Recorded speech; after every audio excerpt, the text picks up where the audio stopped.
Okay, so we have 1 minute to go till 2. I think it's 2 already. Should we start? Go ahead.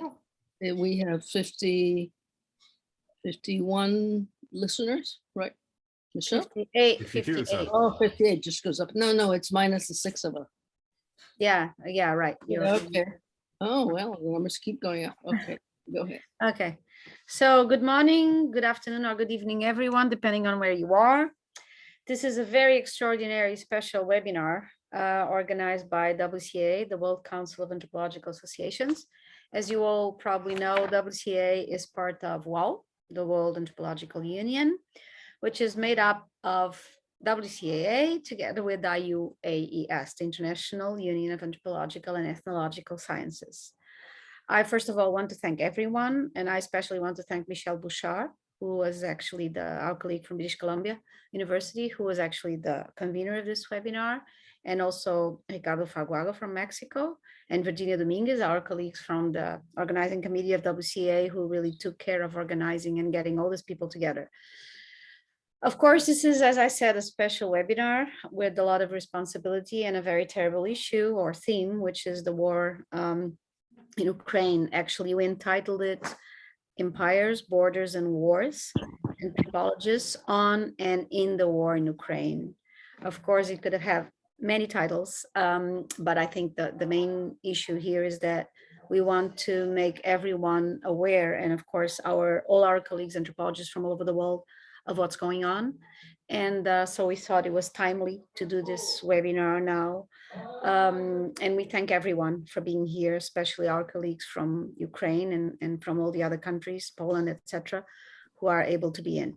To start with, I want to read 2 statements. The first of them was actually written by the World Council of Anthropological Associations, the organizing committee. And we stated, it's already online, we stated the World Council of Anthropological Associations organizing committee has discussed and voted to recognize Russian anthropologists' petition to the end of the war with Ukraine. Moreover, it condemns all forms of imperial violence and military assault in all regions of the world, including Ukraine, Somalia, Syria, Palestine, Yemen, and elsewhere. It believes that anthropological research contributes to promoting peace and a nuanced understanding of our fundamental humanity. It is also convinced that war disrupts the lives of large numbers of civilians and is an obstacle to scientific interchange that can enhance our capacity to live in peaceful communities. The other statement I want to read is the one written by our courageous Russian colleagues that says, to the President of the Russian Federation, Vladimir Putin, and to the government of the Russian Federation, we, a group of Russian ethnographers and anthropologists, protest against the military operation of the Russian Federation on the Ukrainian territory. We, Russian anthropologists and ethnographers, have devoted our lives to understanding the cultural and social diversity of humankind and conduct field research in various parts of the world, studying social relations and cultural dynamics. We know firsthand how people live during and after wars and political catastrophes. Therefore, we protest when the use of complex humanitarian issues is a pretext of political manipulation and military conflicts. No war can be justified by the search for the historical truth. War cripples human souls. War causes mass loss of life and entails the loss of significant cultural values. War is a moral homicide of present and future generations. The Russian-Ukrainian war leads Russia to international isolation, the damage of its economy, culture, and science. The war dooms Russia to hopelessly lagging behind the rest of the world, to a sharp worsening of living standards, and consequently, to the rise of social and ethnic tensions that may lead to internal conflicts. Therefore, we demand, 1, to immediately cease the military operations on the Ukrainian territory. 2, to immediately withdraw troops from the Ukrainian territory. And 3, to start direct negotiations on the ways and timing of the de-escalation of the conflict with the Ukrainian government on an equal footing and without any preconditions. We emphasize that this appeal is a voluntary position of a group of ethnographers and anthropologists who care about the future of Russia. This statement can also be read in the EASA, the European Association of Social Anthropologists site, and many more are coming. And I would like Virginia, I'll ask Virginia Dominguez, now our colleague from the WCA Organizing Committee, to read yet another statement. Yes, hello everyone. This one is from the World Anthropological Union, and it was just, I think, approved last night, so I'm not quite sure how public it is. It says, WAU statement against the Russian invasion of Ukraine. The world has been stunned once again by the unprovoked invasion by Russia into the sovereign territory of Ukraine. We recognize that a tense and problematic historical relationship has existed between Ukraine and Russia since the collapse of the Soviet Union. However, such an act of military aggression in the present time is both uncalled for and to be universally condemned. All issues are negotiable and can be sorted out peacefully without harm to human beings, both military and civilian. The heart-wrenching news of civilian deaths and innocent children being killed is enough to raise a voice for stopping this war with immediate effect without any further loss. The community of anthropologists, represented by the umbrella organization of the World Anthropological Union, stands with the people of Ukraine and supports who do not support this mindless action. Representing both the International Union of Anthropological Sciences and the World Council of Anthropological Associations, we join all of the academic community and those who believe in humanism to make an appeal to stop this violence and to prevent further human suffering. And thank you. Okay, thank you very much, Virginia. So these are just, like I said, three examples of statements from many others that are appearing here and there. And so I will now present the speakers that we have today. We have Tina Pollack, anthropologist, EASA member, co-founder of the NGO Center for Applied Anthropology in Ukraine. During the last 4 years, she worked as applied anthropologist in non-commercial projects and as business anthropology in Ukrainian companies. She's the first business anthropologist in Ukraine. Then we'll have Maria Sonivetsky, I hope I'm saying it correctly, associate professor at the Bard College. Her research focuses on post-Soviet Ukraine, where she has pursued interests including folklore revivals after state socialism and the effects of the Chernobyl nuclear disaster on the revival of rural musical repertoires. In 2011, to commemorate the 25th anniversary of the Chernobyl nuclear catastrophe, she founded the Chernobyl Songs Project, Living Culture from a Lost World, a public ethnomusicology program that sought to broaden awareness about the cultural impact of nuclear disaster by reviving ritual song repertoires from rural communities near the accident site. The project culminated with multimedia performances in 4 cities and a Smithsonian Folkways recording. Then we'll have Emily Chanel Justice, who is the director of the Temerty Contemporary Ukraine program at the Ukrainian Research Institute, Harvard University. She's a social cultural anthropologist who has been working and doing research in Ukraine since 2012. She has pursued research on political activism and social movements among students and feminists during the 2013-14 Euromaidan mobilization. She has a forthcoming book entitled Without State, Self-Organization and Political Activism in Ukraine. Last but not least, Michelle Bouchard, our colleague from University of British Columbia and member of the WCA Organizing Committee, is a professor of anthropology at the University of Northern British Columbia. He's also a secretary of the World Council of Anthropological Association, a former president of the Canadian Anthropological Society. Michelle has conducted research since the 1990s on issues of Russian nationhood and nationalism. So I welcome you all. I thank you all for being here today. And I will give the word, first of all, to Tina, who has also time constraints, okay? So if you could just respect the 5 minutes time slot, then we can go around and then a second round, and then we can have discussion. Thank you very much, Tina. Hello, everybody. I'm thankful for the invitation, but I'm not sure whether I can talk normally in these days. So maybe I will be talking emotionally because I'm really, really angry right now. So I don't want, I don't know what to talk about anthropology actually, because everything I could talk is about people close to me and about the situation in the whole. But from the anthropological perspective, we could see so like unique unity of the whole nation here, and you can feel it everywhere, on every level, from top to down and from down to top. And normally Ukrainians, they are not very united in different everyday life situations, but nowadays in the face of Russian aggression, you can feel it just everywhere, and people they are just in the lines to uh, to help each other. You know, there are so many volunteers, so many men are trying to go to the army, or in Ukrainian it is territorialna oborona, so like close to army organizations, and everybody tries to help each other in these situations, and it is hard, but it is really inspired here.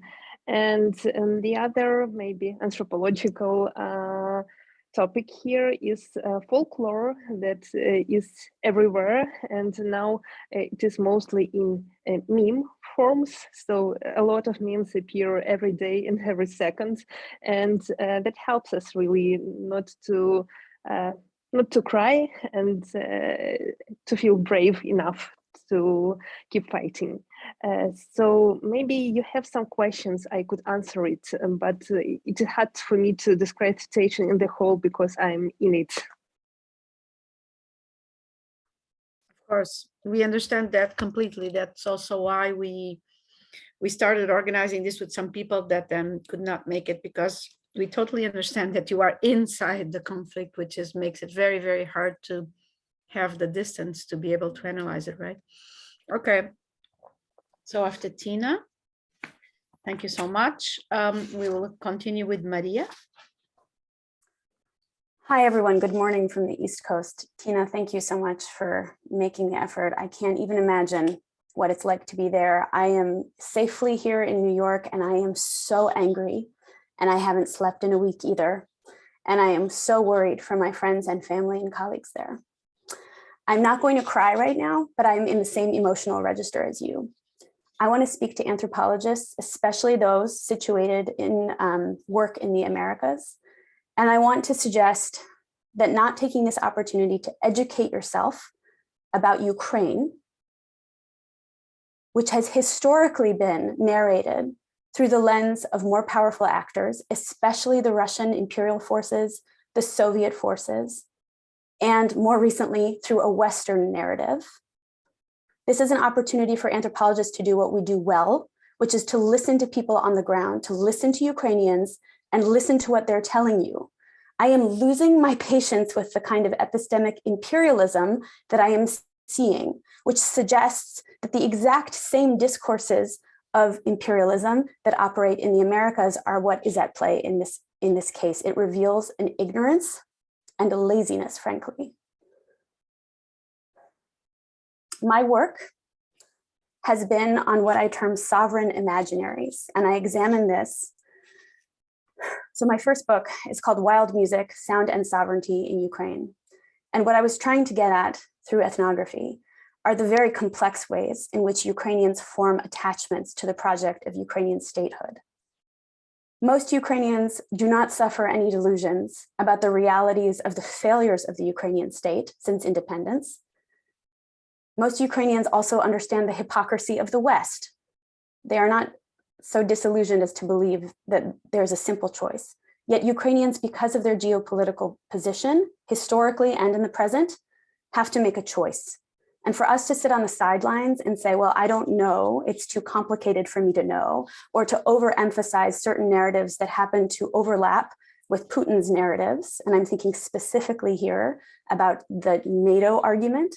We can absolutely critique the expansion of NATO in the post-Cold War era, it is a red herring in this moment. Ukraine's accession to NATO is not on the table, in part because of the wars that have been stoked by Putin in the last 8 years.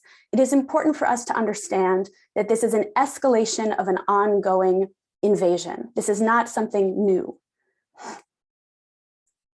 I have so much more to say, but I want to respect the time limit right now. So the last thing I will say is please take this opportunity to listen to the brilliant anthropologists who have been doing work on Ukraine for the entirety of their careers. There's a whole crop of Anglophone, Ukraine-focused anthropologists who you should be reading right now. You should be assigning them to your students. Some of them are on this panel. You should listen to Ukrainians when they're telling you that this is a genocide against their country. Listen to them. To not listen to them right now is unethical by any code of ethics that anthropologists supposedly subscribe to. War is a time of dehumanization, and I'm not suggesting here that things are simple. We are seeing dehumanization right now in multiple ways. The collapsing of Putin and his enablers with the whole of Russian society who have been living under conditions of repression for the last 22 years. So I want us to be cautious about lumping everyone together into the dehumanized category of enemy. And on the other hand, I want to be sensitive to the fact that Ukrainians are being dehumanized, paradoxically, by being treated as though they were somehow superhuman. These are real people with complex lives. They have all kinds of complex attachments to the place that they live. And they're negotiating those in a time of unthinkable crisis right now. So that'll be my last comment for now. Thank you for inviting me here today. Thank you so much for your courageous statements, Maria. We will now have Emily. Emily, Channel Justice. Emily? Thank you. Yeah, thank you so much, Tina in particular. Thank you so much for sharing your time with us. It's, you know, many of us are watching very concerned about everyone we know in Ukraine, and it's every time we hear from somebody we know in Ukraine, it's gives us, you know, more to go on. And Maria, thank you so much for your passionate statements. I agree 100% with everything that you said. So I'll speak a little bit from my own research perspective, because I think it is kind of, I don't know, confirms what Maria is saying and takes it in a further direction. And so my research in Ukraine in 2013 and 2014 was with student and leftist and feminist activists who are some of the kind of more politically marginalized people in Ukraine at that time in the Euromaidan kind of era, who have been fighting, you know, anti-capitalist battles. They've been critical of both Russian imperialism as well as the hierarchy created by Ukraine's potential accession to the EU. They are outspoken about Ukraine's position in between great powers, right, as always being pulled between two places without giving Ukraine the chance to have its own identity. So the people that I have historically worked with have been very critical of kind of both of these perspectives. And I want to make it very clear that right now they are asking for NATO to create a no-fly zone over Ukraine to protect them and their families from near certain death. I mean, the stakes, I cannot stress how high the stakes are. These are people who have spent their entire lives reading Western leftist academics, people who are writing, you know, to criticize American imperialism, to criticize capitalism from their comfortable tenured positions in Western academies. And these people have left them behind. And these people are spending their time right now debating whether or not it's okay for Ukrainians to ask for these things. And I know that anthropology has often been a home for these kind of leftist and critical ideas. And it is disheartening to see so many people who are willing to let narratives of that focus on criticism and not on help. They do so much more harm than they do good. And like Maria said, I haven't thought about it in this way of this superhuman being dehumanizing, but I mean, what ordinary people are taking on because of being the only people there to do it. I don't think we can, most of us can really imagine what people are willing to give up and willing to risk. And I should say that these same people who I worked with in 2013 and 2014 who spent their time in these protests to try to present kind of critical angles about Europe, to promote feminist ideals in Ukraine's organizing, in its claims for its European future. These are people who are now organizing to help get medical supplies to people who are stuck in inhumane conditions. They are, writing each other to ask who has a car to get from here to there. Can you help my mom get to the train station? They're organizing all of these things so that they're not left behind. And I think the absolute, and I should say many of them have also joined the territorial defense as well. I don't want to leave that out. I just think that it, like both Maria and Tina have said, we just need to listen to the people who are saying things. They're telling us what they would like to see from us in our positions, where we have some control over knowledge and its circulation. And I think as anthropologists, we are built to do that, and that's what we should be doing. So I'll stop there and see what next questions are. Okay, Emily, thank you very much. So last but not least, Michelle Bouchard.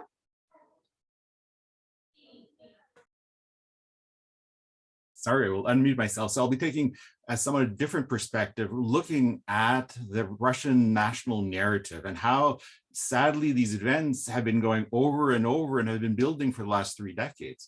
And what we see is a form of nationalism that draws in elements of, well, religion, almost, I guess, this messianical, vision, also tied to gender, because in certain ways, one of my articles that I had submitted was kind of censored and not published because I was pointing out it's tied also to a very strong homophobia, in the sense there is, I guess, in recent years, Europe has been referred to as gayropia, in the sense there was this idea of this idealized masculinity that's tied to the myth, I guess, to this ideal of the Great Patriotic War. And these foundations were laid in the 1990s. So, for example, I was amazed when I was, visiting Russia in the late 1990s and 1997, the then mayor of Moscow, Lushkov, was pouring huge amounts of money and concrete to build and rebuild the Christ the Savior Cathedral, put up the very gaudy, ugly, in a sense, a monument to Peter the Great. And he built this huge museum complex on, Park Pobedi, Victory Park, that had this theme of the Russian people rising up to overthrow the fascists and to liberate. But it was very much kind of the curation of the past, because they ignored the invasion of Poland, they ignored the invasion of the Baltic states, they ignored the massacre of, the people, in the forests of Poland. It was really creating the myth, we, the noble people, are doing this. So there, and at the very, and when you enter the museum of this Park Pobedi, there's this huge sword with the passage borrowed from the movie Alexander Nevsky, those who come to us by the sword shall die by the sword. So you create, in a sense, this mythical, structure of the Great Patriotic War, which says, well, Russians, we only defend ourselves and we only liberate. But what we see then, in order to justify this, you create the conditions to be liberating, in quotation marks. And how do you do this? You create the incidents that you can justify yourselves. So we see this in one way. So when Putin was coming to power in 1999, you have a series of bombings in Moscow. Now, I think we could reasonably say that, and this was suggested even back then, that these bombs were not placed by Chechens who had no interest, they had no interest in restarting war, but likely by the Russian security forces themselves. But it served its purpose. The bombings, the killings of Russian Muscovites, in a sense, gave the impetus for the Second Chechen War, where the Russian forces raised Chechnya, recreated it, put their strongman in place to almost in a vassal relationship. Then we'd see the same thing in Georgia, the Republic of Georgia in 2008. The Russian forces created insurgency, gave them the shells. They shelled, the Georgian side. When they retaliated, it was, see, the fascist is attacking the people. And we see this in the speeches of the then the president that was put in place by Putin, saying, yes, he is the fascist. We are overturning the fascists. We are going there to protect women, children, the elderly. So it was, once again, using this to present this idea of we're not invading, we're just liberating. And so this, you have this kind of this ideological justification for blatant imperialism. And sadly, I think the West, we buy into it. We look too much saying, yes, there are two sides. There are two sides of the conflict. So therefore, Russia was probably justified. And what did Russia do? Well, it literally incorporated Abkhazia and Southern Ossetia into the Russian Federation. Then in 2014, it did the same thing. And the other process in the sense that started decades before, since 2000, the Russian state had been nationalizing or controlling pretty much all of television stations. So where it mattered, and now the last independent TV station was shut down a few days ago at TV Dost. So you have, in a sense, was the creating of the narratives that are then played endlessly on TV. And you created the same, you repeated the same pattern. I guess in Lugansk, nobody wanted to fight. No, there was no, Russia created and brought in insurgents. They created the insurgency. They created the rationale. They created the myth of, yes, once again, we are invading to liberate, in a sense. So it's part of this ongoing imperial narrative that has been there, that has been visible, that can be studied, but we have been too willing, too willing to simply ignore it and to blame those that are being attacked as opposed to those in the sense that are, the imperialists. So my thoughts on the matter.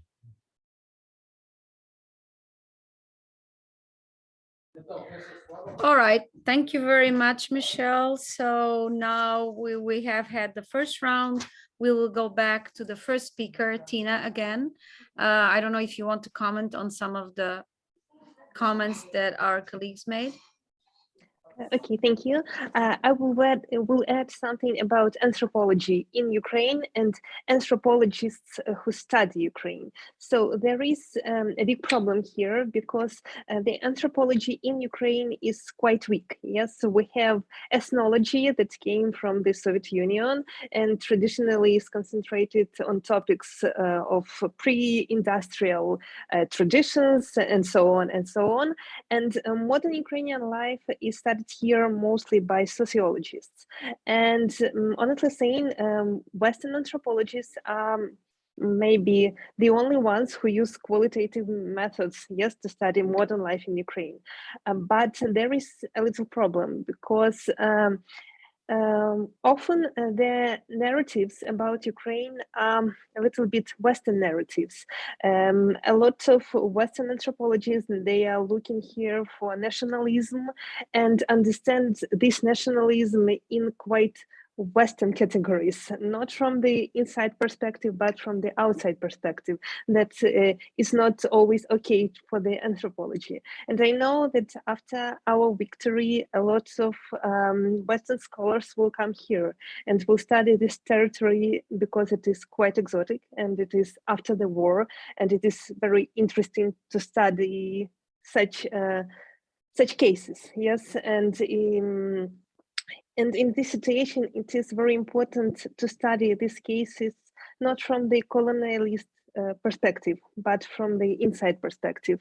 And I just ask to do this from the inside perspective in the future.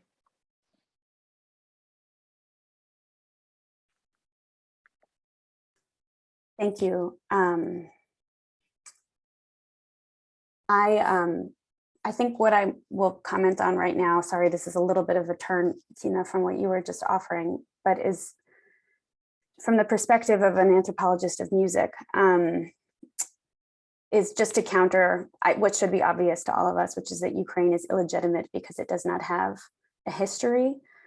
And I think that one of the ways in which we can see a very centuries-long history actually is in Ukrainian musical culture.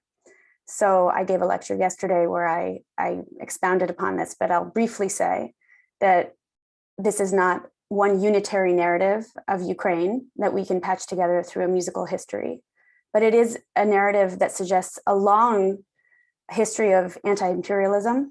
And we can date that back to the 16th century with some of the bard repertoires that were directly lamenting the end of the Cossack order and the advancing imperialisms from different corners, including Russia. We can look at examples in the Soviet Union of Ukrainians doing what they could in repressive circumstances to assert Ukrainianness, not always through the Ukrainian language. And I think that's also important to underscore here. Some of the very facile arguments that get made and circulated, again, by people who haven't bothered to study this, is that if you are a Russian speaker, that you therefore identify with the Russian Federation or are therefore ethnic Russian, and that is patently false. And there's excellent work done on that as well. That's comparable, right, to saying that if you're an English speaker, you are probably, you identify with Britain or something. I mean, it's almost as absurd as that. So I want to assert that culture is a place where we can actually rebut some of these most pernicious lies.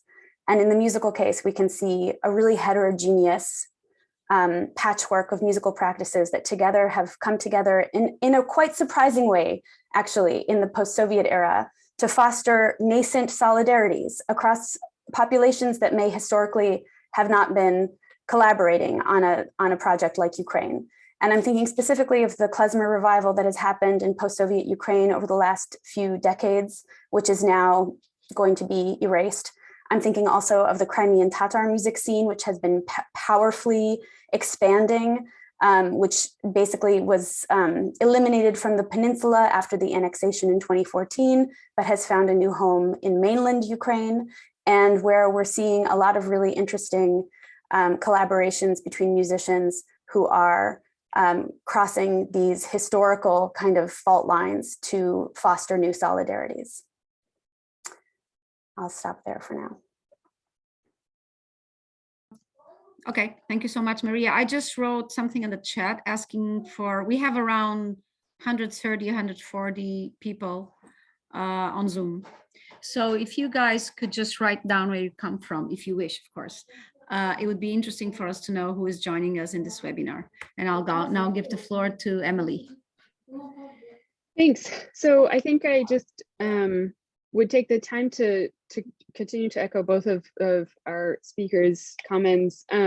As someone who takes a kind of political anthropology perspective, one of the things that I've always tried very hard to represent is not just the diversity of political perspectives that come from Ukraine, but the diversity within these diverse political perspectives. So there's, a very common perception that there's no feminism in Ukraine, for example. And not just is there feminism in Ukraine, but there are multiple kinds of feminisms, and there's multiple discussions about what it means to be a feminist in Ukraine.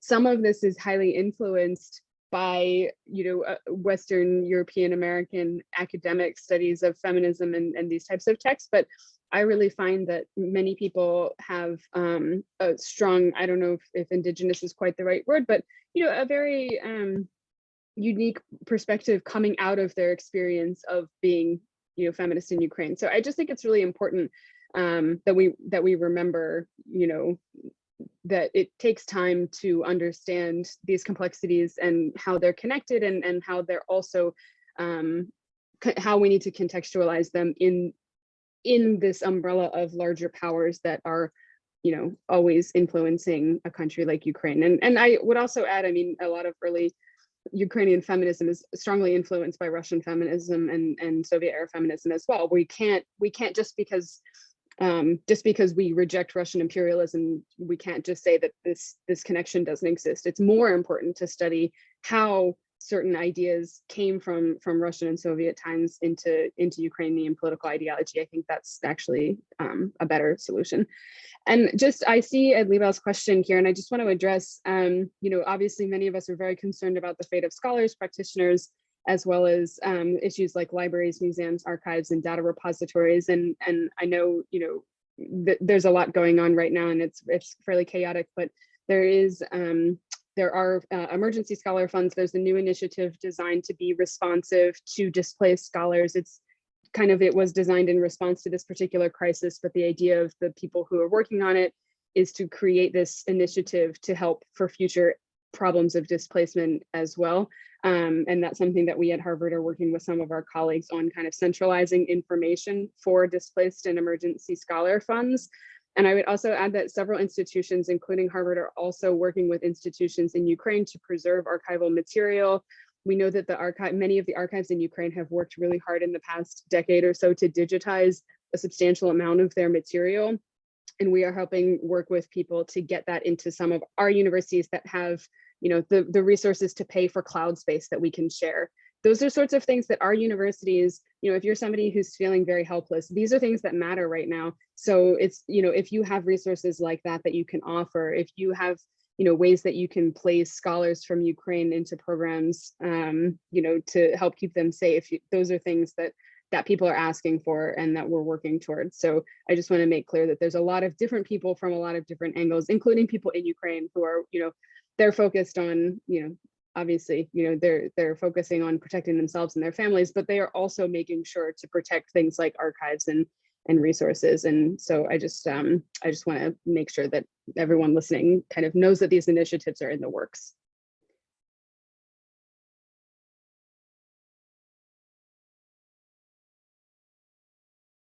Sorry, I was muted. Thank you very much, Emily, for all this. Michelle? As I used to reaffirm in a sense what Tina was saying, the importance of getting the insider's perspective.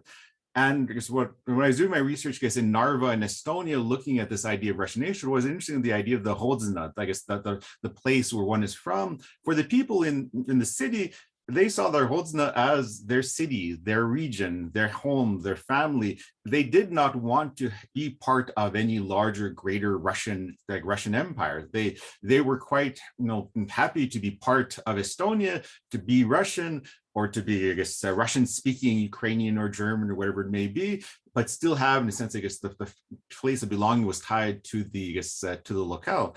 And in certain ways, I think Putin oddly seemed to have applied almost Western concepts of nation in his hopes, I guess, to an invasion. Because what we do know is that, I guess, a few days ago, 3 days after the invasion, the Russian, I guess, National News Service released an article praising Putin for the recreation of the Russian world and the glorious invasion. It was deleted a few minutes later, but it was copied and archived, and so we can see that they had underestimated, they had in certain ways projected almost this Western idea of nationalism, that the people will be greeting us with flowers and helping us to invade all the way to Kiev, and they themselves did not understand how the people were living, even Russian speakers in Eastern, I guess, in Eastern Ukraine. So I think I certainly affirm, in a sense, I guess, the importance of understanding the local. And this is, I guess, is important both of anthropology, but as a larger global perspective as well. But what is somewhat, I think, perhaps, I guess, perplexes me and somewhat, I guess, saddens me is that even though I can understand Russians being bombarded every day by the Russian, I guess, the Russian propaganda believing these myths, I'm somewhat surprised when I have people in Canada who start telling me things about, yes, we, the West, is to blame. Yes, it was about NATO. Yes, that there were all the women being killed, in a sense, in Eastern Ukraine for 8 years. So this propaganda has permeated, sadly, in a sense, I guess, even, I guess, to individuals who are not political, who have no ties with Ukraine, yet somehow believe it. So I think perhaps we should be looking at, in an era where everything is fake and nothing is real, yet we believe anything, what are the long-term implications for us as a part of our greater humanity? So I'll end it there. So thank you. And thank you, I guess, for the 3 others who participated. It was very wonderful to have you and to listen to you, I guess, and what your thoughts. Thank you very much, Michelle, and to all the other ones, Tina, Emily, and Maria. So now we have a question from Anna. I don't know if Virginia wanted to talk. Virginia? Can see you? No. No? Okay, so we have a question from Anna. Yeah. Michel Bouchard mentioned that Russia acts with the idea we are invading to liberate. It is also a narrative of the US. Don't you think it is not imperialism? This is great power politics. So I think this is something we can discuss. As per John Mesher, accordingly, don't you think that Ukraine is also the West's fault? Was it the US and the UA role in this conflict? Not taking away the terrible fact of invasion of independent country. and killing innocent people, of course. So do anyone wants to address this? Michelle? Sure, I guess I'll start. Well, being perhaps too old now, I can actually remember some of these historical events. I think the Americans, yes, we can counter American imperialism, but nonetheless, the United States has had at least the attempt to try to put it under the global banner. So if we look at, I remember quite well, in the sense, I guess, the debates that were happening in the UN before the invasions of Iraq, the trying to prove that there were, in a sense, I guess, weapons of mass destruction. So there was there was the attempt to create, in a sense, a global community to take part, in the war. So even though, yes, they are both perhaps elements of, imperialism, nonetheless, there was an attempt to create, if only the facade, but at least there was certainly an attempt to at least to create it, to do it under the international banner. And this can also be applied to Kosovo. It can be applied to, to other contexts as well. And what perhaps shocks me also about Russia, what is happening now, Putin pretty much, the pre-recorded, in the sense, saying we are now, in a sense, declaring war, was delivered just as the Security Council of the UN, chaired by the Russian, the Russian ambassador, was discussing it. So in certain ways, it was, to put it succinctly, giving the middle finger to, international organizations, saying we will do what we want to do and we have nukes, so don't do anything against us. So yes, there's American imperialism, but for quite often, and since at least when it was for these large initiatives, they tried to do it under at least a veneer of an international, international rights, laws, et cetera, et cetera. So that's all I have to say. Can I add just briefly also that I think that some of the great power politics interpretations are true, but it is also true that those discussions deny Ukrainians any agency, right? It just reinscribes them as the eternal geopolitical pawns trapped between global actors. So yes, we can absolutely indict the EU and the US's role. We should, in this moment, condemn the potential genocide that is happening that was unprovoked and unjustified. And so I do think it's really important to kind of remain attuned to the moment of crisis right now and to put pressure on our leaders not to repeat the egregious acts of invasion that the US is culpable for example. And I agree with the comment in the chat about Iraq. It's unforgivable. But this whataboutism in the moment can kind of blur some of the specifics of the moment that we're in. And I just want to assert again that Ukrainians do have their own agency. And even Ukrainians who are ambivalent about the EU, for example, understand that that might be a path that they would prefer rather than to be resubjugated into the old Russian Empire. Clara and I are going to alternate reading out the questions and so forth. Emily has already addressed Ed Lebo's thing, so unless Ed wants to add something in the chat, that's fine. But there is a question in the Q&A that I don't know if everybody can see. So I'm going to read it. It's from Muggsy Spiegel in South Africa.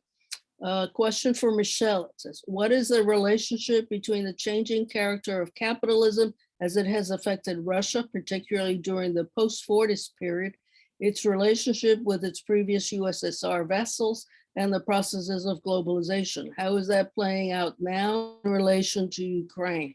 Michelle, since it's for you, it doesn't have to be just you, but you should at least start.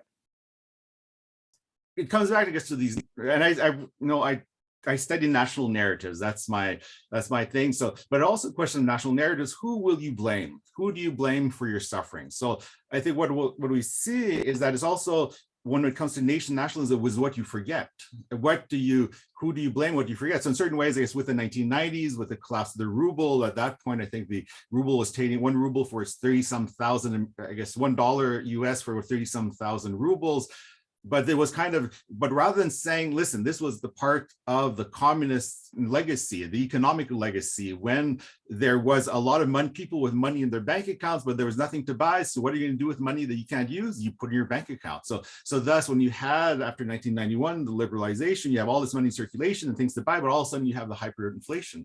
But rather than looking, what did we do in the past and what are our responsibilities? What are our perhaps actions that led to this, was blaming blaming the West, blaming somebody else, blaming perhaps, I guess, the others. So in certain ways you create, it's the idea in a sense, I guess, is how to deflect and perhaps, I guess, not take into what, I guess, are what we have done as also part of it. And again, coming back to the World War II, in this great Park Pobedi Memorial Complex, there was the letter signed by Beria to order the execution of these, I guess I can't remember the numbers, I guess, in the forests, I guess, of Poland, but it was buried way down at the bottom. So in certain ways, it's what you forget, in the sense that you want to remember the great victory, but you forget the invasion of Poland, you forget the atrocities, you forget your role of culpability. And I think with the economic, we see a similar thing in the sense is that we blame the West for the 1990s, but we don't look at oil prices. We don't look at, in a sense, the role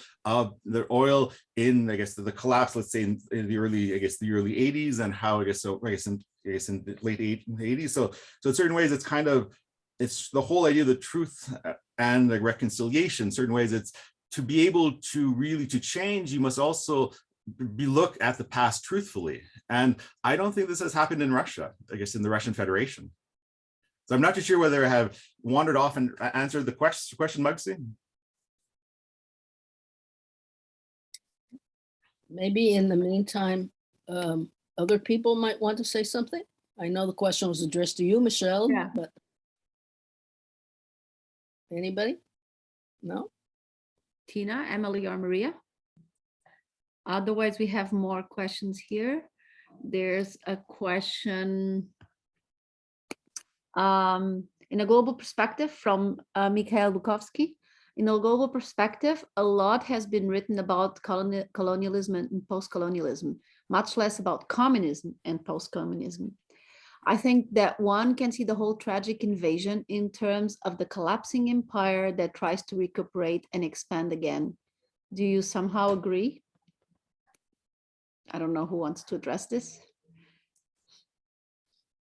Nobody? Come on. I can start by saying when I had in 2012, when I was doing some preliminary research with activists, I was very stuck on this post-communism framework in trying to understand Ukraine. And it was leftist and student activists in Ukraine who told me that we should be using a post-colonial framework to understand Ukraine. And ever since, that has been something that I have tried to apply and balance because, you know, I mean, again, as anthropologists, we should be very strongly influenced by people who we're working with, who are telling us that we're thinking about things wrong. You know, we should be listening to that. So I think, so yes, I mean, I think that there's an intersection here between post-communism and post-colonialism, or colonialism and communism. This perspective has influenced where Ukrainian activists position themselves, like I mentioned before, trying to push back against this betweenness. They see Ukraine as having had a colonial relationship with Russia in the past, not just in the Soviet period, but also in the imperial period. And it's important to detach Putin's stated objectives now from these Soviet ideas, because they're very different and very pernicious in a different way. I think that's just important to note. So I think if we look at a kind of big picture response to this question, I think we have to maybe rethink the lens. You know, I don't know, we've been talking within our small groups of like the Soyuz post-colonial or post-communist research group, you know, is post-socialism dead? Is post-communism like a useful framework anymore? And I think in terms of thinking anthropologically from where we are, yes, we need to start rethinking those terms. I don't know if that helps us understand what's going on today, but I think it should influence how we see Ukraine moving forward. If I can say a few words, I'd say what you have, in a sense, they kept the imperial vision, but almost under a neoliberal state. So in certain ways, you have the Russian center of Moscow, and there's a few large cities where most of the money is, I guess, is concentrated.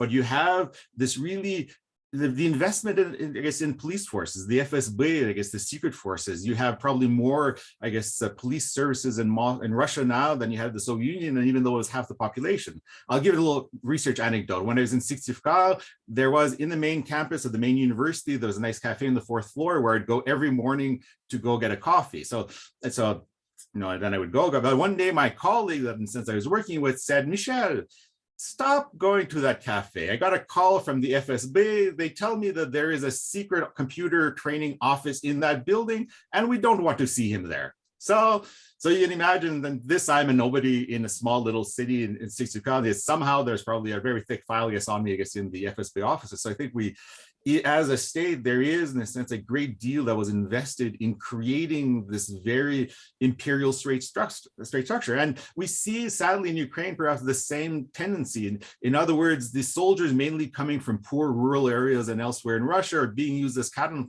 fodder in order to create the empire that will serve the benefits of those, I guess, of those in power. So you have, in a sense, the pattern instead. Belarus is like Chechnya. Both have the strong man that is there holding power at all costs, but is fiercely loyal to Putin.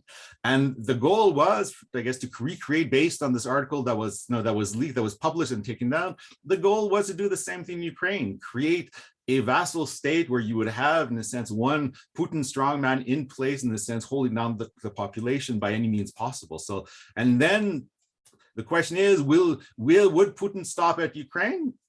I have my doubts. So I guess what would be next? Northern Kazakhstan? Would it be, I guess, perhaps trying to see whether, parts of Estonia, whether NATO would really fight back? So unfortunately, again, the narrative is there. We have to stop ignoring the narratives that are publicly available and visible, and I guess take them at their word.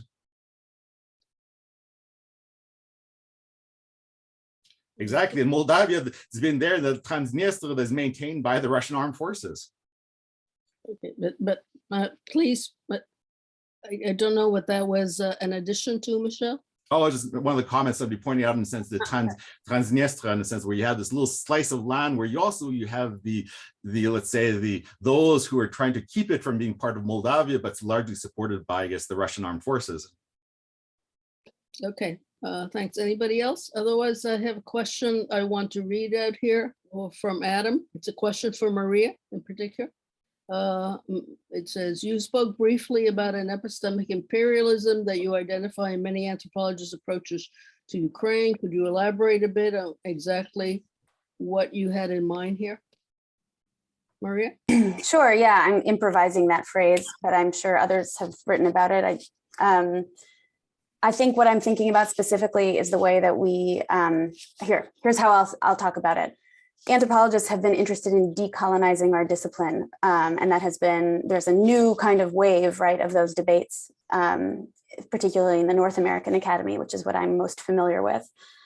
And part of the discourse of decolonization has to do, of course, with who we lean on, right, for the theories that we deploy, the kind of marriage of the on-the-ground ethnographic work with the bigger, theoretical frameworks that we bring in. So there's a citational politics at play that demands that we start citing local scholars, for example. And I think we can scale up from that to see how there's an epistemic imperialism here that reflexively people who have never studied Ukraine, which is frankly most anthropologists, rely on the kind of dominant frameworks that are available to them. They've studied settler colonialism, but only in the North American context. You cannot take that case and just wholesale import it to the Russian-Ukrainian context. There is a nuanced and deep history there. It is not analogous to the settler colonial context in North America. Similarly with discourses of race, the Soviet Union had a very particular discourse of race in which Blackness signified things that are distinct from the kinds of discourses of race that are operative in North America. We can talk about anti-Blackness as a global construct, but we also need to be mindful of the internal logics of race as they exist, and especially of ethnicity, and most importantly, perhaps, nationality, which was the key term of Soviet taxonomy for the duration of the 20th century. So again, to say, I'm going to impose this discourse of race that I happen to know because I studied the Americas, and I'm just going to fly it over to this part of the world, is to me a form of epistemic imperialism. Adam, I hope I answered your question. Yeah, well, you answered it for me, but who knows? Clara, your turn. I have a question now from Carmen Rial, where she says, oops, sorry. Yeah, you have Wait, it? sorry. Do you hear me? Yeah. Okay, I have the sound now. Okay, so I was reading Carmen's Rial's question on, I would like to know how the social movements in Russia react to the invasion. Is there specific reactions, feminist groups, for instance? Can anyone answer that?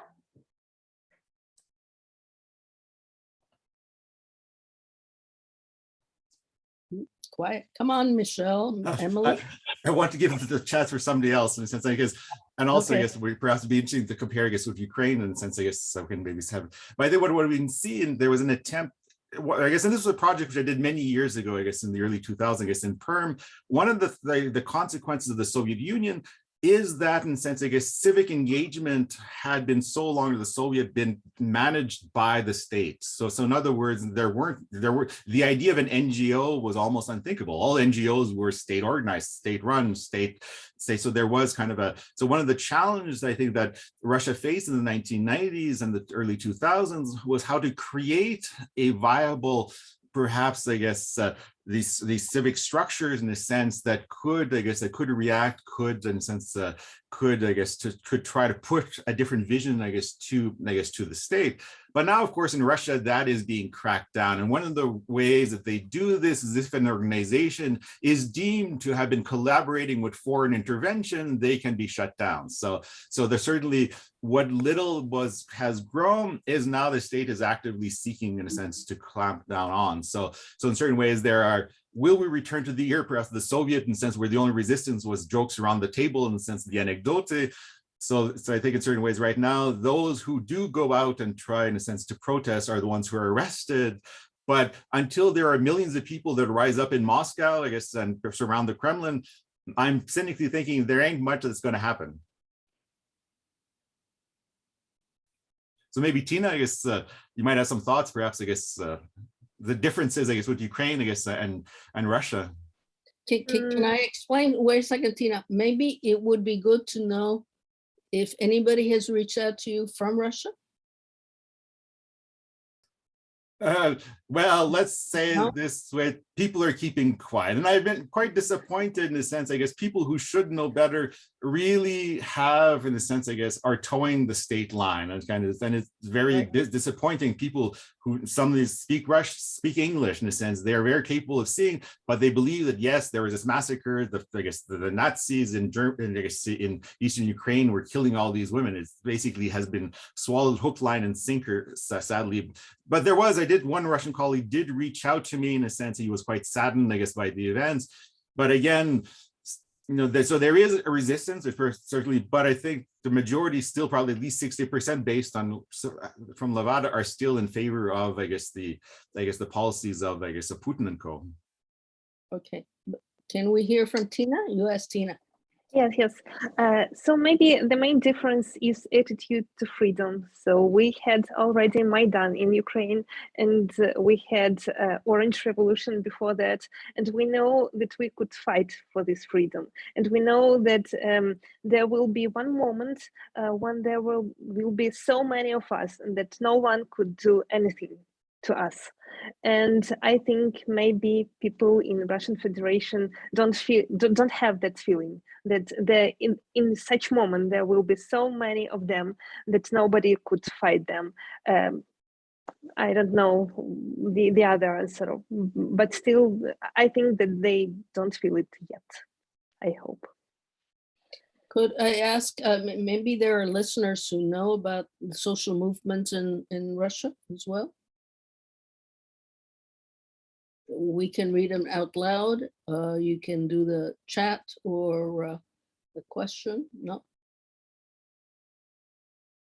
In addition to the presenters here. No, but Virginia, there's another question on the chat. No, I know. I was just wondering.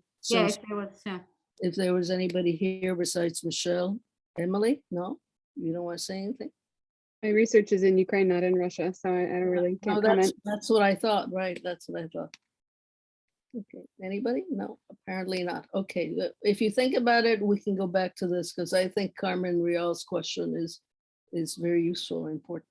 Anyway, I don't know who ISA is, who's been writing a lot in the chat, but anyway, has a question. How does Putin and the Moscow Patriarchate reflect Tsarist imperialism and Tsarist culture? I often think about this. Anyway, anybody? I personally like to think that Putin is trying to recreate the Soviet Empire, but without communism. So then I think, Peter the Great. Okay. Yeah. Anybody? No?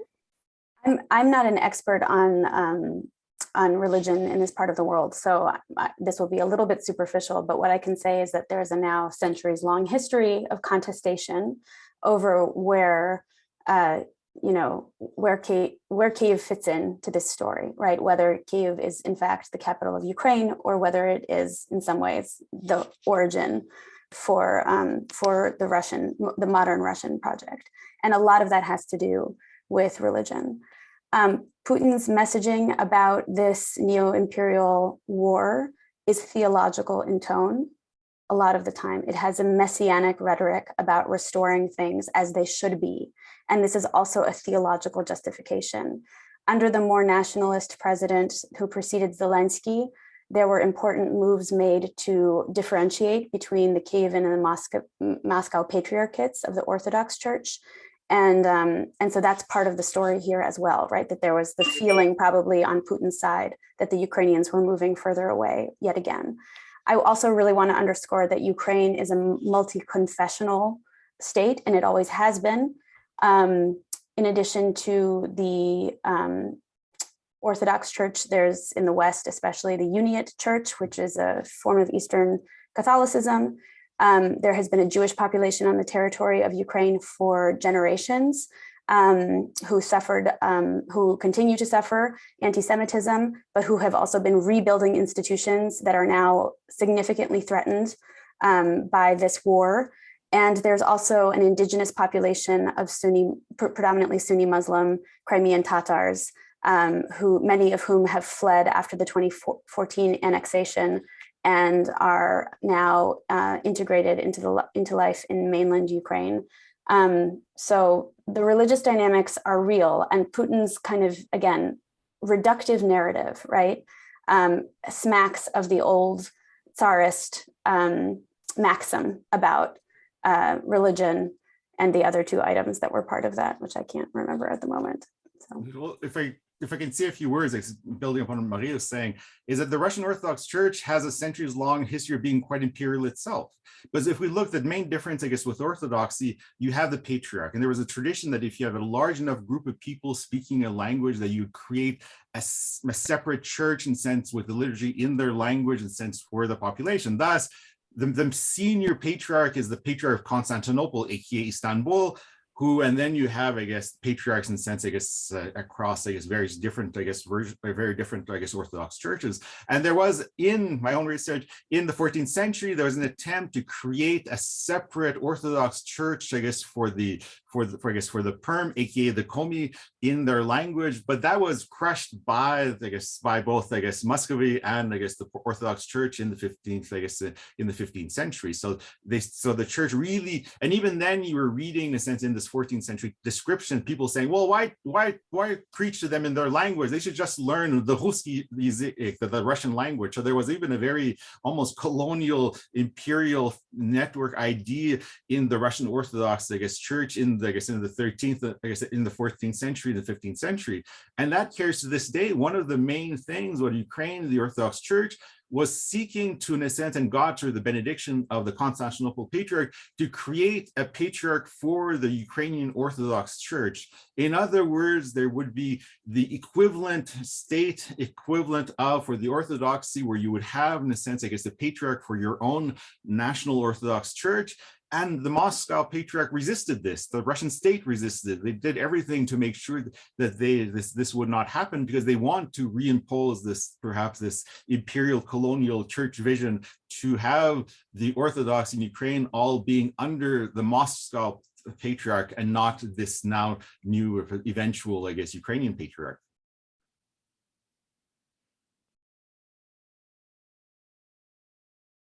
All right. Your turn, Clara. Clara, unmute. Okay, sorry, the unmute was not working. Okay, we have another question here. So we've been discussing this relation between Czar and Church and Putin. and now there's another question from Evia, who's, I suppose, from Hong Kong. Got some question about misinformation, especially the artificial ones. Did it play some role in the war between Ukraine and Russia? How it works and how much it affects both societies? This is her question. I don't know who wants to answer.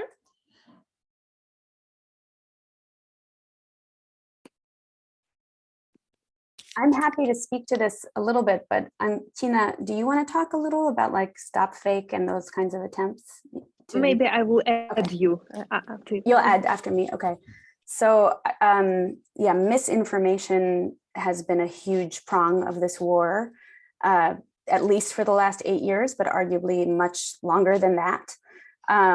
Russian state media presence in Ukraine is very strong. It's been almost the only information feed for Crimeans, annexed Crimeans, and people in the eastern Donbass and Luhansk regions.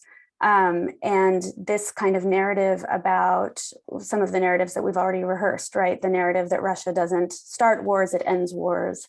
The narrative, the messianic tone about restoring a unitary whole because there's no distinction between Ukrainians and Russians, and all kinds of other conspiracy theories, frankly, ranging from the absolutely ridiculous to the kind of believable. The fact that neo-Nazis and drug addicts are holding hostage the Ukrainian public. These are the dominant narratives that have been circulated. If you're following the news, you know that Doshch and Radio Echo have been shut down in Russia in the last 24 hours. These are the last two independent, semi-independent media channels for the Russian public. This is absolutely devastating and portends even less access to information. They're also cracking down on social media within Russia today. So yes, misinformation has had a huge role in all of this, and unfortunately can probably be attributed to a lot of the ignorance on the part of the Russian public today. And the last thing I will say is that you know, the term of art right now is, what is it, special military operation, is that right? Is that the right translation? They're not calling it a war, right? Within the Russian media ecosystem. Not calling it a war means that certain things, you know, are more ambiguous, and people are really invested in believing that this is not a war, that this is a very targeted and limited strike. And so just the fact that the ordinary Russian person does not have access to any information about what is actually happening on the ground in Ukraine today should be also evidence of the media environment and its completely closed and repressive state. I think it's going to get worse before it gets better. I will add maybe that sometimes I have a feeling that people in Russian Federation, they live like in Aldous Huxley world, yes, and so where everything is opposite to the reality.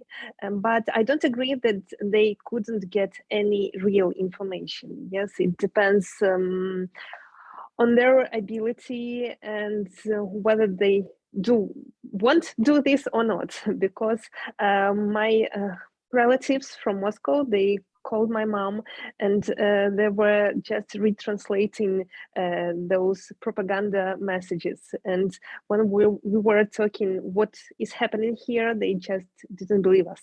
And this is a huge problem on the global level and on the local level and on the level of different Ukrainian families. So it is everywhere. And a lot of Russian channels, they give information to people in Ukraine. For example, in Eastern Ukraine, they are listening to information from Russia. Young Ukrainian people, they are listening to Russian bloggers, and so on and so on. And this propaganda, it has so many faces. It is so different. It is it has so many audiences. So it is really hard to fight it. Yeah, and I would say we can't underestimate this, I guess, this propaganda. It's, for example, the one that I'm now hearing is that even when they acknowledge that, yes, Kharkiv is being carpet bombed, but they'll say, well, maybe it's the Ukrainian forces that are bombing Ukraine. So now, even when they have to acknowledge, yes, the city is being bombed, they start throwing out these alternative interpretations. And I had to tell somebody, listen, this makes zero sense. We have to apply the Occam's razor principle. The simplest solution is the easiest. You have the Russian army invaded and cities are bombed. The logical outcome is that Russian forces are bombing Ukrainian cities. But there's this creation of alternative explanations, and sadly, people latch onto it. So. And may I add a little bit? So I think that after the war, there will be a big chance for oral history, because the narratives and that people will be telling after the war about their everyday life, about what did they see. It will be very important, not just like stories, emotional stories, but like historical facts. So, and we could use this information, and we could pick up these informations as scientists and as anthropologists and historians and so on. Tina, but I think that's the point, right? Because as we know, historical facts are also manipulated. So the thing is to get them right, it depends. I mean, I've read school manuals here in Portugal that talk about, Portuguese in Brazil as being great people. And of course, all European devastated them are Indians. So history has its own readings also. So it's very important to try to get across the clear and correct story, right? Can I also just jump in to say that Tina's point was absolutely correct. And I think, there's been a lot of writing in recent days about how this is really the first social media war. And so the fact that there are really so many different channels for people to get access, but there's also, it seems, a generational divide among the Russian public about the kinds of people who might seek out YouTube or Telegram channels, right, versus the kind of people who are the equivalent of, the people who watch only CNN or only Fox News.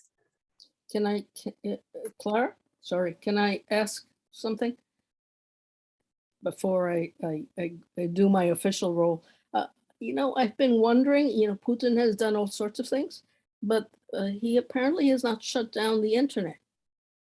Is that correct? And it's sort of surprising to me, isn't it? Michelle, you're talking, but you're muted. For some reason, the fan here started going on overload, almost as a jet engine. What we see now increasingly, they're moving to shut it off. Now, for example, I've heard cases that in order to access Twitter, you need to go through a VPN. And there was a balloon that was floated about, in a sense, creating a Cyrillic-based internet, aka cutting off the Russian internet from everybody else. So I think now it's baby steps. Now in order, you have to register through a government state site to get onto Facebook. And if you share, I guess, information, let's say from a Ukrainian source or from other sources on your Facebook page and you're in Russia, you can face fines. And if you don't pay those, I think it's a huge sum for Russian standards. And if you don't, and then the next stage is to put you in jail. So I think slowly but surely, the open access to the internet is being curtailed, and the police state, I guess, all those FSB agents that they have been paying for all these years are going to be, I guess, seeking out, in the sense, I guess, the ones who are a bit too active in, I guess, in sharing information that doesn't conform to the state narrative. Thank you. Okay, well, my actual role, may I go on? Okay, so I think the next thing here is a comment. Michal Bukowski, who is in Poznan, Poland, wrote neoliberal, totalitarian, imperialist, post-communist regime, but I didn't know what he was referring to. So I asked him privately to elaborate, which he did. And I don't know if everybody has seen this, so I'm going to read what he then wrote. Post-socialism is, for me, a form of neoliberal type of capitalism. It seems that in Russia, it took a shape of oligarchy that is protected by strict political regime led by a KGB and combined with imperialist interests and aspirations rooted in the past imaginary of great Russian world. Ruski Mir. Okay. Anybody want to comment on that?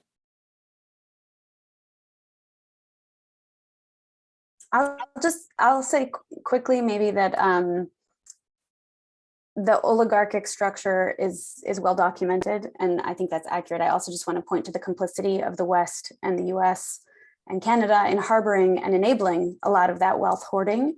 So I think this moment will be interesting when they're starting to seize apparently some of the super yachts of the oligarchic class, when we might see the seizure of some of the apartments that are owned by oligarchs in London and in the US. And so I don't think it's fair to treat it as a closed system. That's all I mean to say, really. Yeah, and that it's a changing system, it's evolving system. So I was kind of laughing when Putin in his weird rambling speech says, oh, well, Ukraine is corrupt, saying, well, Russia has simply, the only difference is centralized corruption. So whereas in the 90s, it was more kind of the petty bribes given to police officers, now it's the corruption. And even with the oligarchs, in the sense with the millionaires, the billionaires, you have changed from those who made their billions in the crazy days of the 1990s, taking over state corporations and making them their own, to now the new billionaires are the ones who are part of the state political structure, who were the former heads of the FSB, who were the head of the secret police, who are now the ones who are on the chairs and the CEOs of these corporations. So even within Russia, there's a growing shift in the type of oligarch where you go, there's oligarchs that owe their money directly to Putin and not anybody else.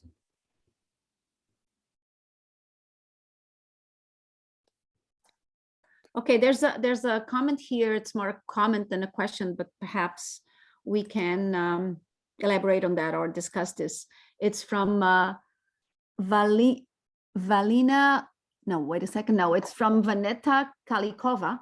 And she says, there are numerous individuals and joint anti-war petitions in Russia right now, from scholars, specifically from anthropologists, from stand-up comedians, IT professionals, designers, people who work in arts and culture, journalists, many universities, etc. There is also an anti-war feminist group. So this also answers some of Carmen's questions. There are attempts together for anti-war demonstrations that end up being futile as police takes protesters to jail. The problem is that people don't feel they are supported by the majority. And now expressing your opinion has become even more dangerous, as we are not allowed to say war or invasion. And citizens are reminded that if you show any kind of support to Ukraine, it could be classified as a treason. I think people who want to speak up still do speak up, but at great risk to themselves. This is what our colleague, I think, from Russia says. And actually related to this, I have my own question, which is, I've been talking, of course, with a lot of people here in Portugal. Of course, we get the news as everyone else with, people in the major cities, St. Petersburg and Moscow, some against the war, of course, and some that, have the Putin's discourse that this is all NATO's and the US and EU fault. But some of my colleagues as an anthropologist also think that Russia will actually implode from the inside, that there will be divisions within Russia, and there will be people that will start, there will be groups that will start being against Putin.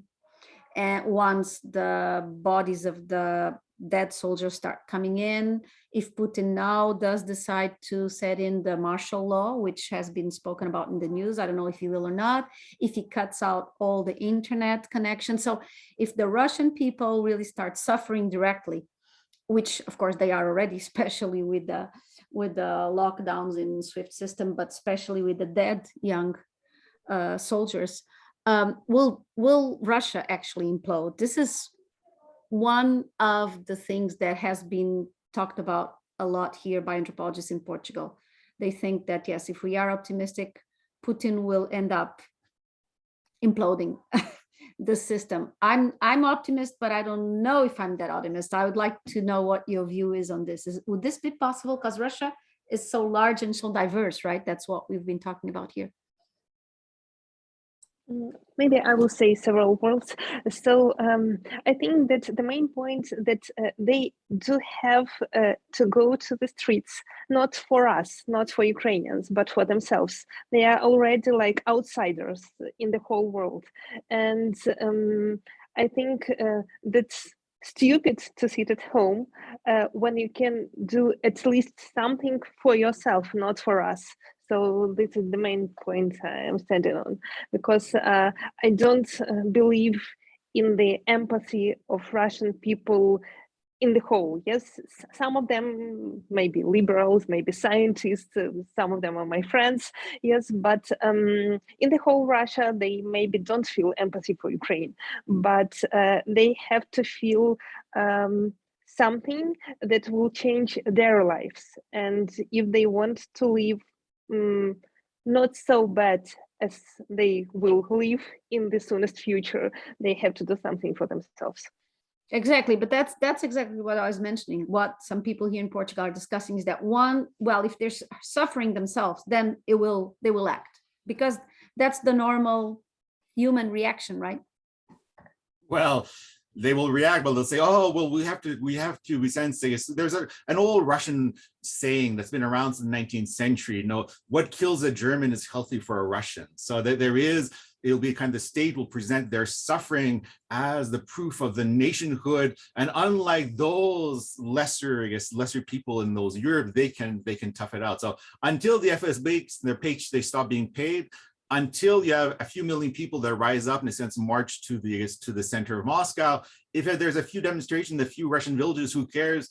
Nobody will care. In a sense, I guess, and does Putin really care about the little groups here and there protesting? No, just as long as the FSB are well fed and I guess and happy, that is his power.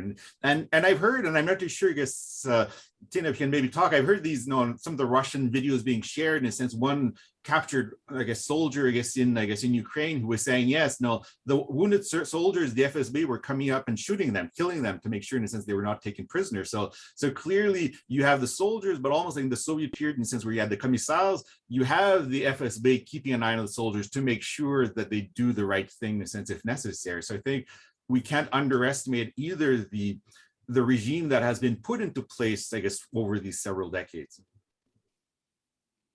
Can I also add, just to echo some of what has been said, that there's, I think, a risk that the suffering will just reinforce Putin's narrative of victimization, right? He's already entrenched these structures of grievances.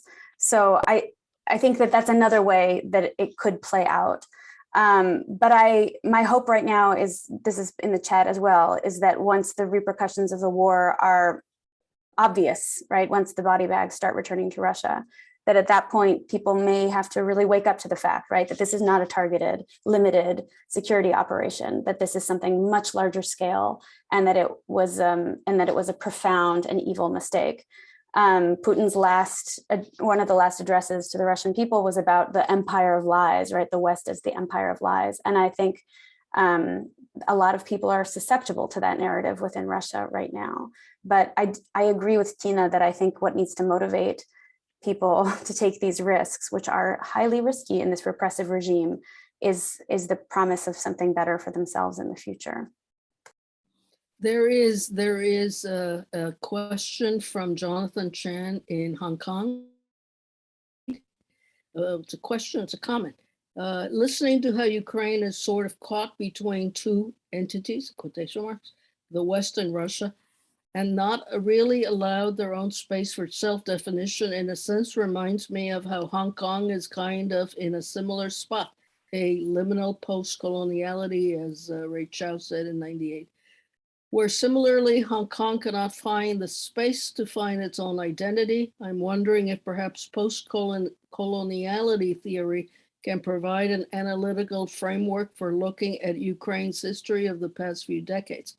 We have been very much inspired by the Ukrainian spirit displayed in the Euromaidan protests in the past, and are so inspired by the strength of the Ukrainian people in this time. I wish them all the best, and we are cheering for you all, even though we may not be too public in doing so under our circumstances. Does anybody want to comment on that? There is a question, but the question is about post-coloniality theory. I'm just going to point out that there is a history of debate about whether Ukraine is post-colonial or not. And I might point you first to an article by a historian whose name is Yaroslav Hrytsak, whose piece is called "The Post-Colonial is Not Enough." And it really picks through the reasons why the kind of subaltern school, the Indian subcontinental school of subaltern theory, doesn't necessarily again, doesn't necessarily provide the perfect analogy to the Ukrainian case. I can write that into the chat, but there's a lot written about this.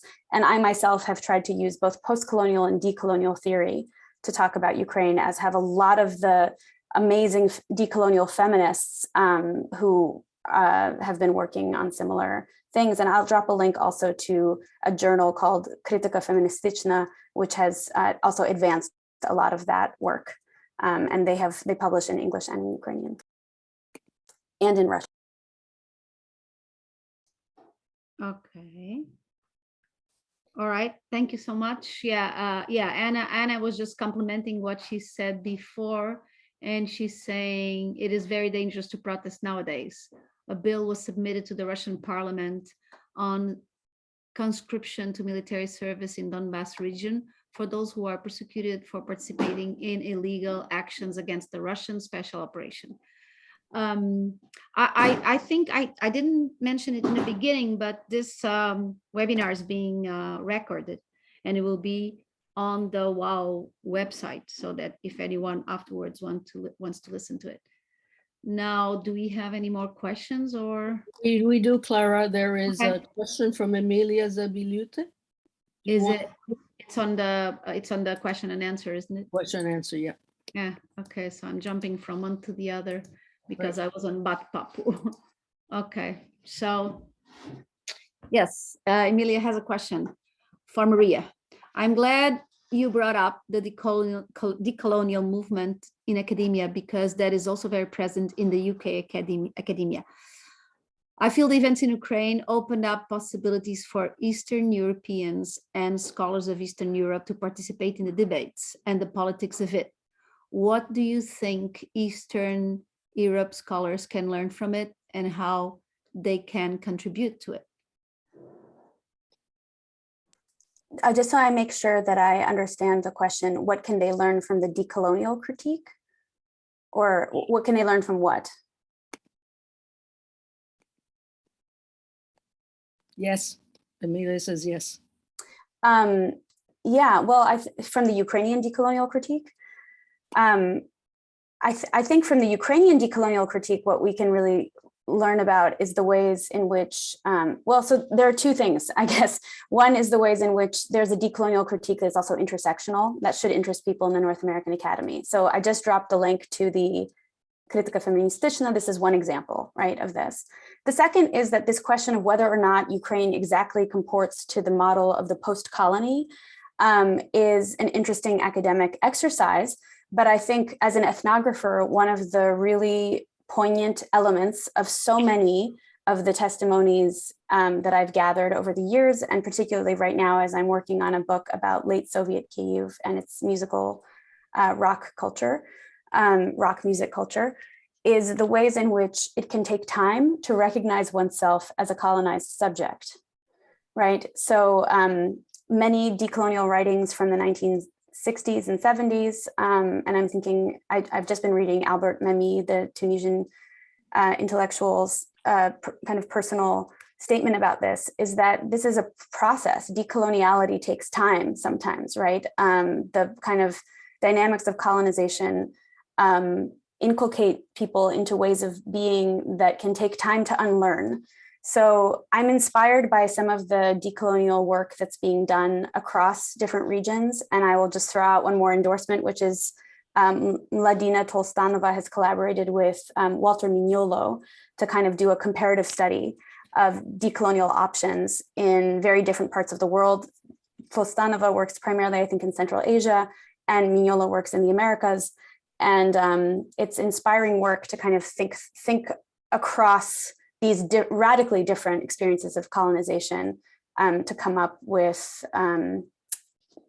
useful frameworks that we can then apply to very localized circumstances. And the Ukrainian case poses an extremely complex one, both because of its multiple imperial inheritances. It's not just a story of Russian imperialism, and also because of its relationship to the Soviet Union, which wasn't exactly a classic kind of imperial formation.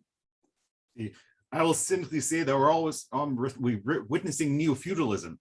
because Putin in the last 20 years has made it such that nobody can replace him. No, it was a step-like fashion. So for example, many years ago, and since he replaced the elected presidents of the governors of the, the component parts of the Russian by being people who were appointed by him.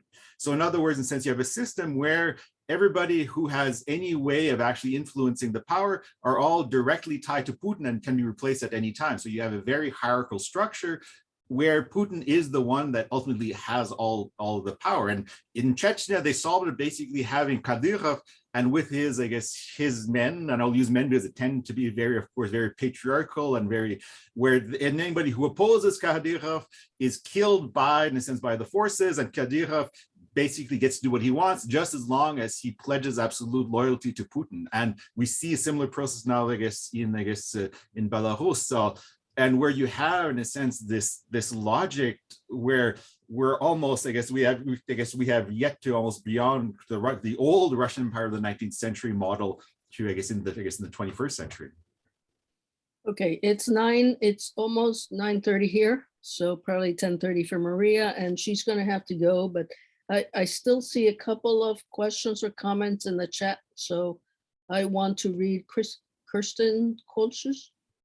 Drawing attention to people, do you think it would be pertinent inquiring more about what happened with all those 363 million citizens of ex-socialist countries by 1988, social actors who experienced since 1989 the decline of working class culture, disorientation, economic hardship, and often misunderstanding of our embodied being in today's world?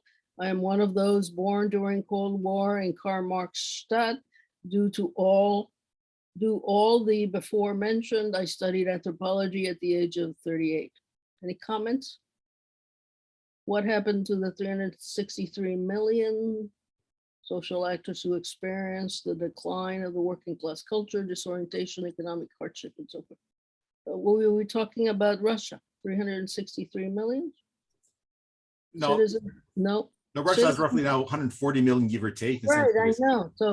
So that's the entire population of what used to be the Soviet Union. Yeah, the Soviet Union. Do you want to say anything, anybody?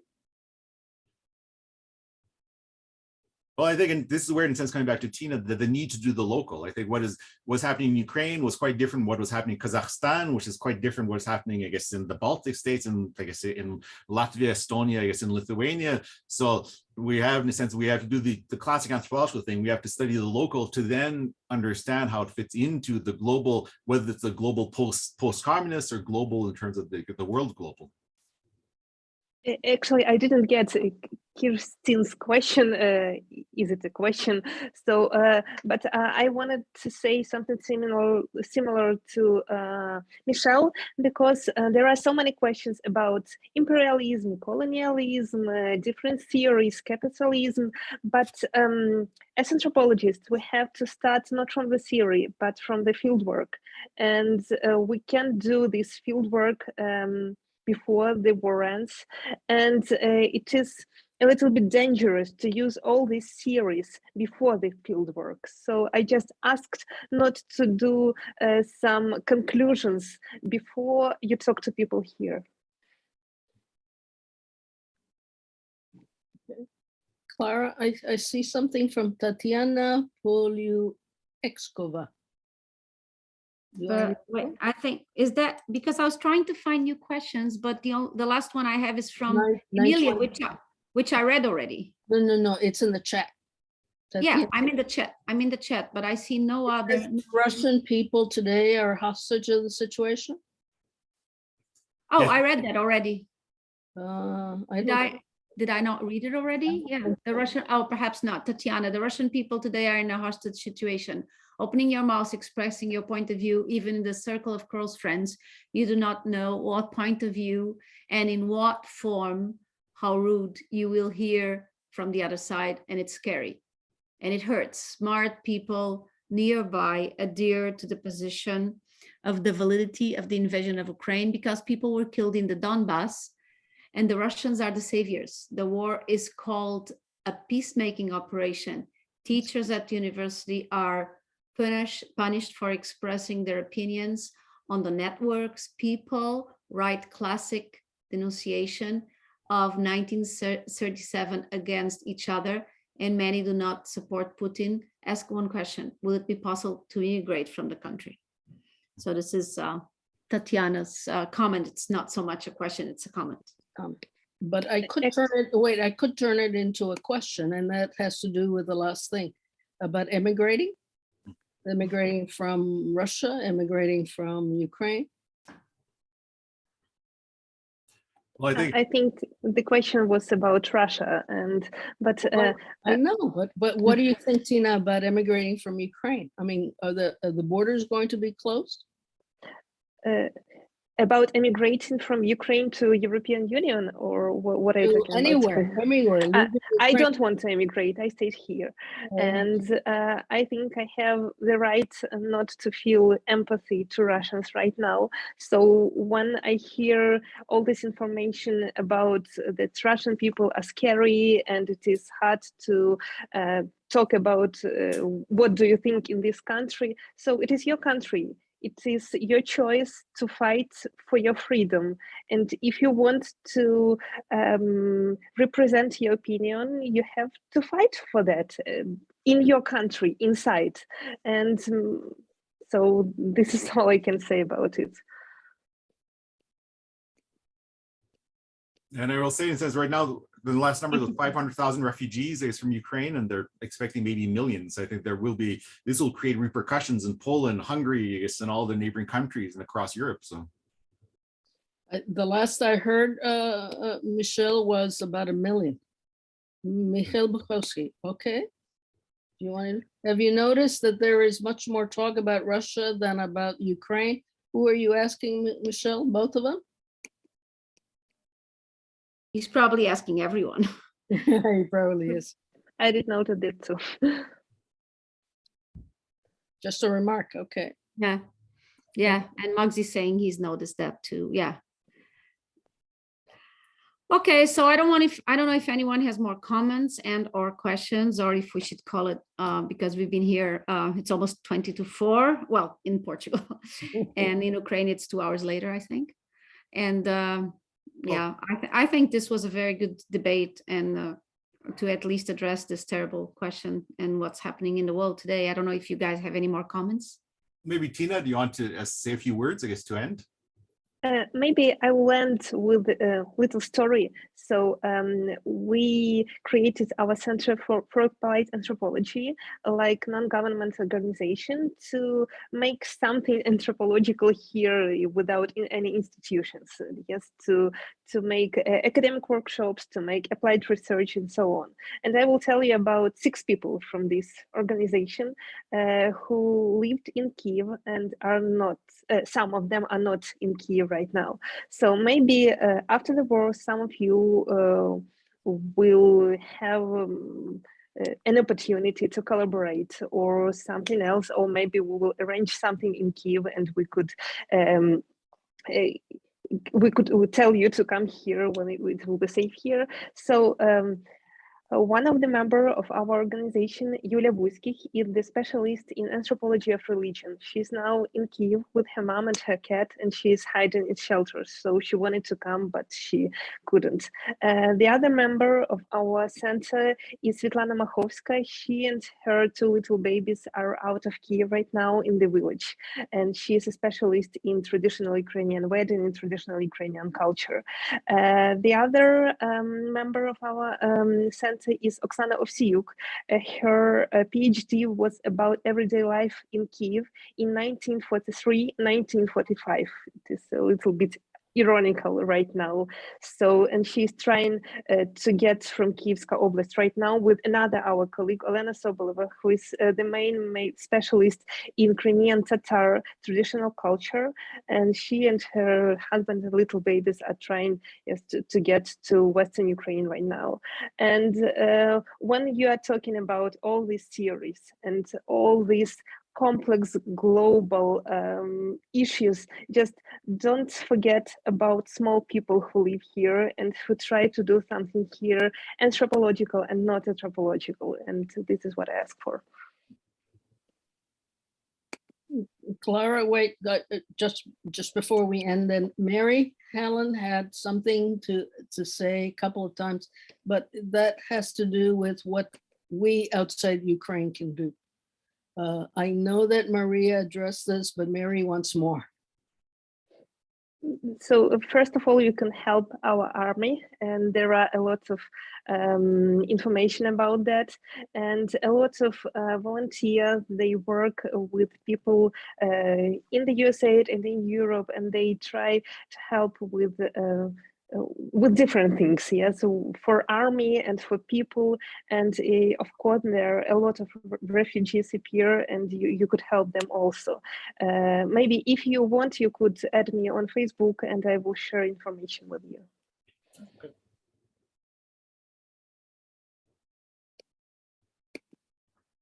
All right. And thank you everybody for your support to Ukraine. Well, thank you to everyone who is here today, especially to Tina, who is addressing us straight from Russia. I'm sorry, from Ukraine. Whoa, Sorry. Sorry. But so thank you to everyone, and to Michelle who put up this webinar and contacted the people. And we hope we'll be able to talk next time in better times. And let's hope the war ends quickly.